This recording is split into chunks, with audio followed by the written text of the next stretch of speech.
तो आज हम जानेंगे टोटल इंटरनल रिफ्लेक्शन होता क्या है।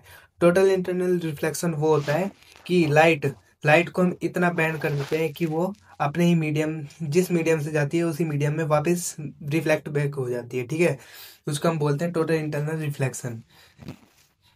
ये हमारा ऑप्टिकल फाइबर में बहुत ही काम आता है।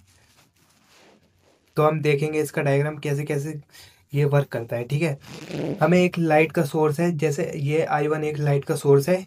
तो हमने यहाँ से थोड़ी सी एंगल में एक I1 दिया, इंसिडेंट रे इंसिडेंट कराई।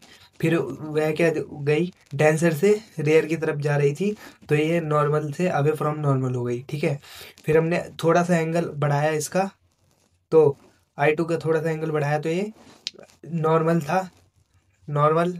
तो एंगल बढ़ाने से क्या हुआ, जो हमारा R2 था वो 90 डिग्री से आ गया, क्योंकि यहाँ पर ये अवे फ्रॉम नॉर्मल हो गई। अगर इससे ज़्यादा जाएगी तो ये सीधा ये नॉर्मल लाइन के ऊपर, जो हॉरिजॉन्टल हमारी नॉर्मल लाइन है उसमें ये चली जाएगी।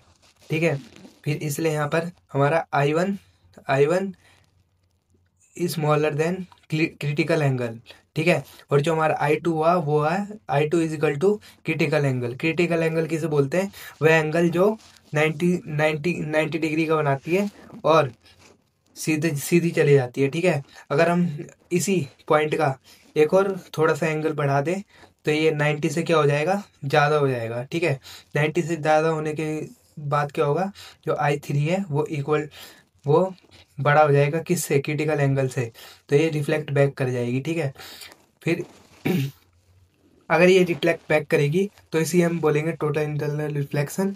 ये बहुत सी जगहों में काम आता है, जैसे ऑप्टिकल फाइबर हो गया, मिराज हो गया, मिराज हो गया और हाँ मिराज हो गया। ऑप्टिकल फाइबर और मिराज इसके बेस्ट एग्जांपल है, किसके, टोटल इंटरनल रिफ्लेक्शन। अगले टॉपिक में हम देखेंगे कि मिराज कैसे वर्क करता है और ऑप्टिकल फाइबर कैसे वर्क करता है। Thank you.